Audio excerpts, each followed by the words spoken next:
ദൈവത്തിരുനാമത്തിന് സ്തോത്രം ചെയ്യുകയും സ്തുതിക്കുകയും ചെയ്യുന്നു. ക്രിസ്തുവിൽ പ്രിയരെ, ഒരിക്കൽ കൂടി ദൈവത്തിൻ്റെ തിരുസന്നിധിയിൽ നിന്ന് പ്രാപിച്ച ദൈവത്തിൻ്റെ ആലോചനയുമായി നമുക്കൊരുമിച്ച് കർത്താവിൻ്റെ സന്നിധാനത്തിൽ വിചിന്തനം ചെയ്യാൻ ഇങ്ങനൊരു അവസരം ദൈവം ഇന്നും നമുക്ക് തന്നത് ഓർത്ത് ദൈവത്തെ സ്തുതിക്കുന്നു.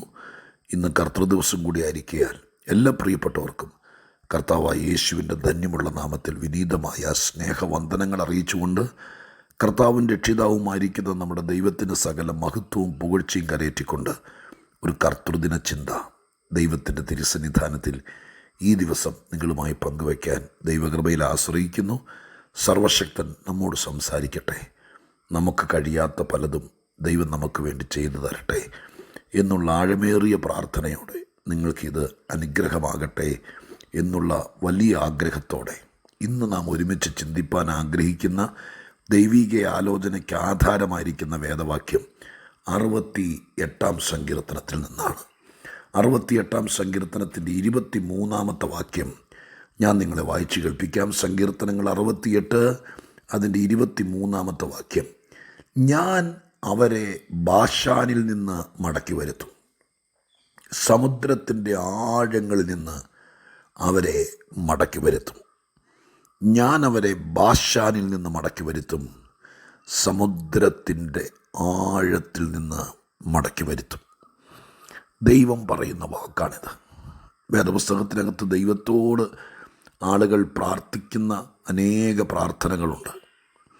ജീവിതത്തിൽ ഒരു നന്മ കാണാൻ, ഒരു ഉയർച്ച കാണാൻ, എവിടെയൊക്കെയോ പെട്ടുപോയിടത്തുനിന്ന് ഒന്ന് രക്ഷപ്പെടാൻ ആഗ്രഹിച്ച് പ്രാർത്ഥിക്കുന്ന ഒരുപാട് പ്രാർത്ഥനകൾ, കുഴിയിൽ അകപ്പെട്ടവരെ പോലെ അകപ്പെട്ടിട്ട് ദൈവത്തോടൊന്ന് കയറ്റണമേ എന്നാവശ്യപ്പെടുന്ന പ്രാർത്ഥനാ വാചകങ്ങൾ ഞാൻ ബൈബിളിൽ കണ്ടിട്ടുണ്ട്. അതൊക്കെ സാധാരണക്കാരല്ല, സമുന്നതരായിരിക്കുന്ന ആളുകൾ ദൈവസന്നിധിയിൽ തന്നെത്താൻ കരകയറാൻ പറ്റാത്ത സാഹചര്യങ്ങൾ തരണം ചെയ്യാൻ വേണ്ടി ദൈവത്തിൽ ആശ്രയിക്കുന്നത് പ്രാർത്ഥനാ വാചകങ്ങളിലൂടെ ഞാൻ തിരുവെഴുത്തിൽ കണ്ടിട്ടുണ്ട്.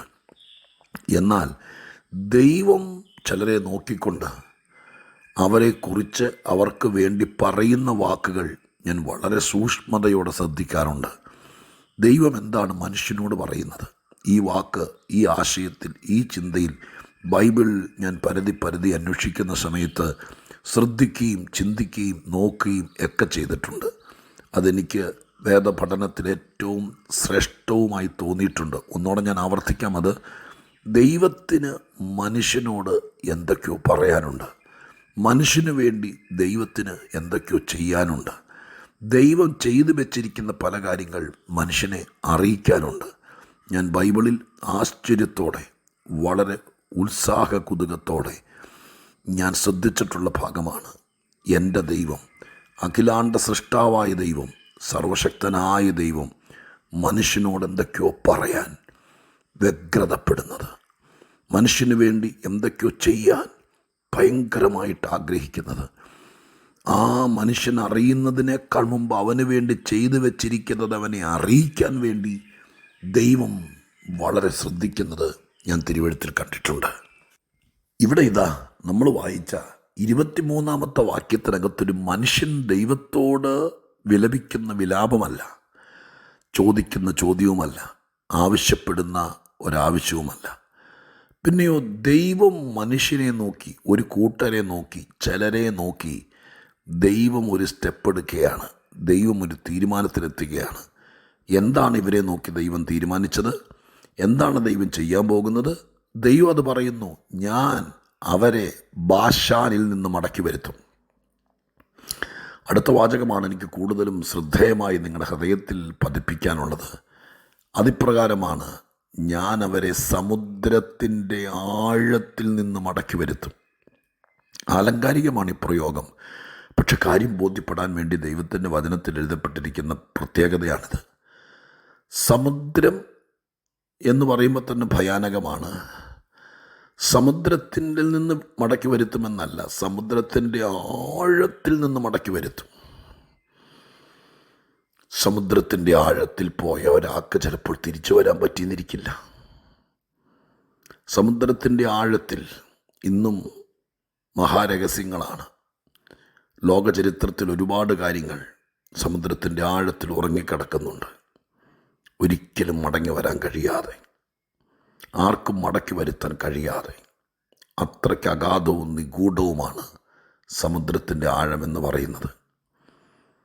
മനുഷ്യൻ ശാസ്ത്രത്തിൻ്റെ വിജയം കൊണ്ട് സമുദ്രത്തിൻ്റെ അടിത്തട്ടിൽ പോവുകയും എന്തൊക്കെയോ വലിയ കാര്യങ്ങളൊക്കെ ചെയ്യുകയൊക്കെ ചെയ്യുന്നതിനെക്കുറിച്ച് ഈ അടുത്തിടയ്ക്ക് പോലും നമുക്ക് വാർത്തകളിൽ കൂടെ അറിയാനൊക്കെ ഇടയായിത്തീർന്നു.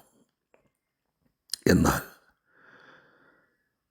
ഈ പറയപ്പെട്ടിരിക്കുന്ന വാക്കനുസരിച്ച് മനുഷ്യനെത്തിപ്പെടാൻ പറ്റാത്ത മേഖലകൾ ഇന്നും സമുദ്രത്തിൻ്റെ ആഴത്തിലുണ്ട്. ചെന്നു പറ്റാൻ പറ്റിയല്ല, മനുഷ്യനെ കൊണ്ടൊക്കിയല്ല. അത്ര ആഴവും അഗാധഗർത്തവുമായിരിക്കുന്ന സ്ഥാനത്ത് നിന്ന് മടക്കി വരുത്താൻ ദൈവം നിശ്ചയിച്ചിരിക്കുന്നു. ആ നിശ്ചയദാർഢ്യം ഈ വാചകത്തിലൂടെ ദൈവം പുറത്തേക്ക് പറയുകയും ചെയ്യുന്നു. എൻ്റെ പ്രിയപ്പെട്ടവരെ, ബൈബിളിൽ മടങ്ങി വരിക എന്നൊരാഹ്വാനമുണ്ട്. ദൈവമാണ് പറയുന്നത്. മടങ്ങി വരിക എന്ന് പറഞ്ഞാൽ നാം ചെയ്യേണ്ട കാര്യമാണ്. ചില കാര്യത്തിൽ നിന്നൊക്കെ നാം മടങ്ങി വരണം. നമ്മളെക്കൊണ്ട് പറ്റും, ചെയ്യണം, പറ്റിയേ മതിയാകും. എന്നാൽ ചിലർക്ക് ചില വിഷയത്തിൽ നിന്ന്, ചില പ്രശ്നത്തിൽ നിന്ന്, ചില ആഴത്തിൽ നിന്ന് തന്നെത്താൻ മടങ്ങി വരവ് നടക്കുകയില്ല. മനുഷ്യനെ കൊണ്ട് സഹായിക്കാൻ നോക്കിയാലും നടക്കുകയില്ല. അവിടെ ദൈവം പറയുന്നു, നീ മടങ്ങി വരിക എന്നല്ല, ഞാൻ അവരെ മടക്കി വരുത്തും എന്ന് പറയുന്നത്. കർത്താവിൻ്റെ ആത്മാവിന്ന് ഈ ഞായറാഴ്ച തിരുമുമ്പിൽ ഇരിക്കുന്ന ദൈവമക്കളോട് പറയുന്നു, നിങ്ങളാരെങ്കിലും വലിയ ഭാരത്തിലകപ്പെട്ടു, നിങ്ങൾക്ക് തന്നെ മടങ്ങി വരാൻ പറ്റുന്നില്ല. ചില ആളുകൾ അബദ്ധം പറ്റിപ്പോയതായിരിക്കും, അഡിക്റ്റായി പോയതായിരിക്കും, ആരോ കൊണ്ടുവന്ന് കുഴിക്കകത്ത് തള്ളിക്കളഞ്ഞതായിരിക്കും. ഇവനൊരിക്കലും ഇനി മടങ്ങി വരരുത് എന്ന് കാലേ കൂട്ടി പ്ലാൻ ചെയ്ത് മനുഷ്യ ബുദ്ധി ഉപയോഗിച്ച് ചവിട്ടിത്താത്തിയതുപോലെ എന്നേക്കുമായിട്ട് പൊങ്ങി വരാതിരിക്കാൻ, മടങ്ങി വരാതിരിക്കാൻ വേണ്ടി ഒതുക്കി ഒതുക്കി താത്തിക്കളഞ്ഞതായിരിക്കും, ചേറ്റിൽ പുതച്ച് കളഞ്ഞതുപോലെ. പക്ഷേ ദൈവം നിശ്ചയിച്ചാൽ അവിടെ നിന്നെല്ലാം ദൈവം മടക്കി വരുത്തും. ഇന്ന് ഞാൻ നിങ്ങളോട് ചോദിക്കട്ടെ, ഒറ്റയ്ക്ക് പൊങ്ങി വരാൻ പറ്റാത്ത, മടങ്ങി വരാൻ പറ്റാത്ത, ജീവിതത്തിൻ്റെ ആ നോർമൽ ലെവലിലേക്ക് വരാൻ പറ്റാത്ത രീതിയിൽ ആരെങ്കിലും എന്നെ കേൾക്കുന്നുണ്ടോ? എന്നെ കേൾക്കുന്ന നിങ്ങളുടെ വീട്ടിൽ ഏതെങ്കിലും ഒരു കൊച്ചൻ പഠിക്കാൻ വിട്ടതാ, എന്താണെന്നറിയില്ല, അവൻ എന്തിൻ്റെയോ നിഗൂഢമായിരിക്കുന്ന ആഴത്തിലേക്ക്, സമുദ്രത്തിൻ്റെ അടിയിൽ അഗാധഗർത്തത്തിലേക്ക് പോയതുപോലെ പോയി, ഒന്നും പിടികിട്ടുന്നില്ല. പലരോട് ചോദിച്ചു, പ്രാർത്ഥനക്കാർ, സൈക്കാട്രിക് എന്ന് വേണ്ട എല്ലാ മേഖല നോക്കി, പക്ഷെ മടങ്ങി വരുന്നില്ല. പക്ഷെ ദൈവം പറയുന്നു, മടക്കി വരുത്താൻ കഴിയുന്നൊരു ദൈവം ഉണ്ടല്ലോ. നിങ്ങളുടെ പ്രശ്നം, നിങ്ങളുടെ പ്രതിസന്ധി നിങ്ങളെക്കൊണ്ട് തന്നെ കൈകാര്യം ചെയ്യാൻ പറ്റാത്തതാണെങ്കിൽ, ഈ വാക്യത്തിൻ്റെ ഏറ്റവും പ്രധാനപ്പെട്ട ത്രെഡ് അതാണ്. സമ്മതിക്കണം, എന്നെക്കൊണ്ട് ഒക്കുന്നില്ല കർത്താവേ, തന്നെത്താനൊരു മടങ്ങി വരവ് ഈ ആയുസ്സിൽ പറ്റുമെന്ന് തോന്നുന്നില്ല. അത്രയ്ക്ക് ആഴത്തിലേക്ക് പോയി, ബിസിനസ്സിൽ പരാജയപ്പെട്ടു, കുടുംബജീവിതത്തിൽ അത്ര ആഴത്തിലേക്ക് പോയി, ഇനി ആര് പറഞ്ഞാലും കേൾക്കുമെന്ന് തോന്നുന്നില്ല. അത്രയ്ക്ക് ആഴമെന്ന വാക്ക് അങ്ങനെ ഒരു സൂചന തരുന്നതാണ്. നമുക്ക് തന്നെ തല്ലിപ്പിടച്ച് കയറിപ്പോരാൻ പറ്റുന്ന കുഴികളൊക്കെ ഉണ്ടെന്ന്.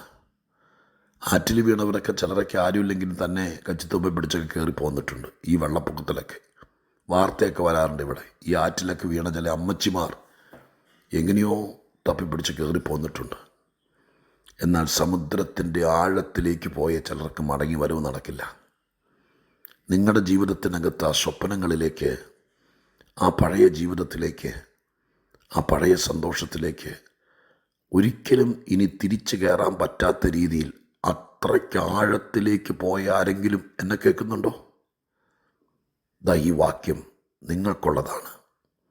നിങ്ങളെ നോക്കിയാണ് ദൈവം ഇത് എഴുതിപ്പിച്ചത്.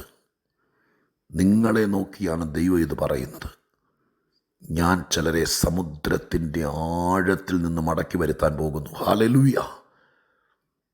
മെയ് മാസത്തിൻ്റെ പകുതി എത്തിയില്ല, കുറേ ദിവസം കൂടിയുണ്ട്. ഈ മാസം ചിലരെ വലിയ ആഴത്തിൽ നിന്ന് മടക്കി വരുത്തും.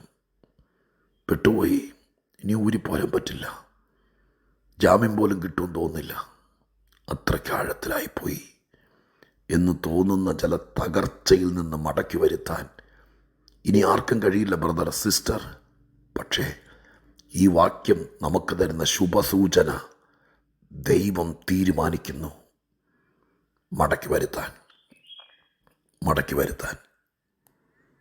അറേബ്യൻ രാജ്യങ്ങളിലൊക്കെ ചില സമയത്ത് കേൾക്കാറുണ്ട്, അവരുടെ ചില പ്രത്യേക ഒക്കേഷണൽ ദിവസങ്ങളിൽ കുറ്റവാളികളെ, വിസയില്ലാതെ നിന്നവരെ, ജയിലിൽ കിടക്കുന്നവരെ, ഗുരുതരമായ കുറ്റങ്ങൾ ചെയ്യാത്തവരെ കുറ്റവിമോചിതരാക്കി നാട്ടിലേക്ക് മടക്കി അയക്കുന്നു. നിങ്ങളും കേൾക്കാറില്ലേ? 250 പേർക്ക് മോചനം കൊടുക്കുന്നു.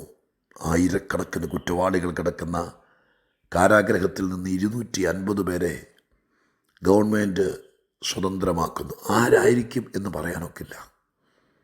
എന്നതുപോലെ ഈ മെയ് മാസത്തിൽ ആരെയൊക്കെയോ സമുദ്രത്തിൻ്റെ ആഴത്തിൽ നിന്ന് ദൈവം മടക്കി വരുത്താൻ പോകുന്നു. ആരെയൊക്കെയാണെന്ന് എനിക്കറിയില്ല.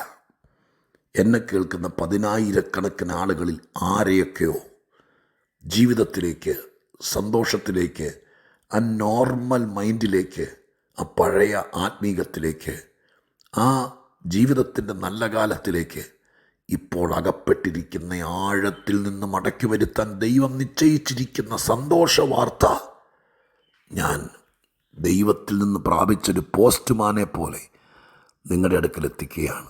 പ്രാർത്ഥിച്ചു. ഈ മാസം അങ്ങ് നിശ്ചയിച്ചിരിക്കുന്ന ആരെയൊക്കെയാണെന്നറിയില്ല, അവനെ എന്നല്ല അവരെ എന്ന ബഹുവചനമാ. ആരെയൊക്കെയോ ദൈവം നിശ്ചയിച്ചു. ഞാൻ പച്ചയ്ക്കത് വിശ്വസിക്കുക. നിങ്ങൾ പ്രാർത്ഥിക്കുക, എൻ്റെ ദൈവമേ, ഞാൻ ഈ വാക്ക് വിശ്വസിക്കുന്നു. ഈ കൂട്ടത്തിൽ ഒരാളായിട്ട് എന്നെ കൂടെ, എൻ്റെ മോനെ കൂടെ, എൻ്റെ പ്രിയപ്പെട്ടവനെ കൂടെ, എൻ്റെ ദൈവമേ എന്നെ കൂടെ ഈ മടക്കി വരുത്തുന്ന ഗ്യാങ്ങിൽ എന്നെ കൂടി പെടുത്തണേ. പൊക്കിക്കൊണ്ട് വരുന്നവരുടെ കൂടെ എൻ്റെ മോനും കൂടി കാണണേ എന്ന് ദൈവത്തോട് ആത്മാർത്ഥമായിട്ട് പ്രാർത്ഥിക്കുക. കേട്ടിട്ട് മറക്കരുത്, കേട്ടിട്ട് പ്രാർത്ഥിക്കണം. നിശ്ചയമായി വിശ്വസിക്കുന്നവരെ ദൈവം സമുദ്രത്തിൻ്റെ ആഴത്തിൽ നിന്ന് മടക്കി വരുത്തും. പ്രാർത്ഥിക്കട്ടെ. പരിശുദ്ധ ദൈവമേ, ഞങ്ങളുടെ സ്വർഗീയ പിതാവേ, അസാധാരണ കഴിവും നല്ല പേഴ്സണാലിറ്റി, നല്ല കുടുംബശ്രേഷ്ഠതയും, ജീവിക്കാൻ പോകുന്ന എല്ലാ വിദ്യാഭ്യാസവും ആരോഗ്യവും എല്ലാം ഉണ്ടായിട്ടും ഏതോ ആഴത്തിലേക്ക് തന്നെത്താൻ കയറിപ്പോരാൻ പറ്റാത്ത അഗാധഗർത്തത്തിലേക്ക് വീണുപോയ ആരെയൊക്കെയോ എൻ്റെ ദൈവം ഈ മാസം തിരിച്ചു വരുത്താൻ ആഗ്രഹിക്കുന്നു ജീവിതത്തിലേക്ക്. അവരാരാന്നറിയില്ല. ഈ കേൾക്കുന്നതിൽ ആരെങ്കിലും എന്നെ കൂടെ എന്ന് പറഞ്ഞ് കരഞ്ഞ് പ്രാർത്ഥിക്കുന്നുണ്ടെങ്കിൽ ഈ മാസം അവരെ സമുദ്രത്തിൻ്റെ ആഴത്തിൽ നിന്ന് മടക്കി വരുത്തുന്നവനെ ഒന്ന് മടക്കി വരുത്തിയാക്കണേ. പ്രാർത്ഥന കേട്ടതിന് നന്ദി. യേശുവിൻ നാമത്തിൽ തന്നെ. ആമേൻ.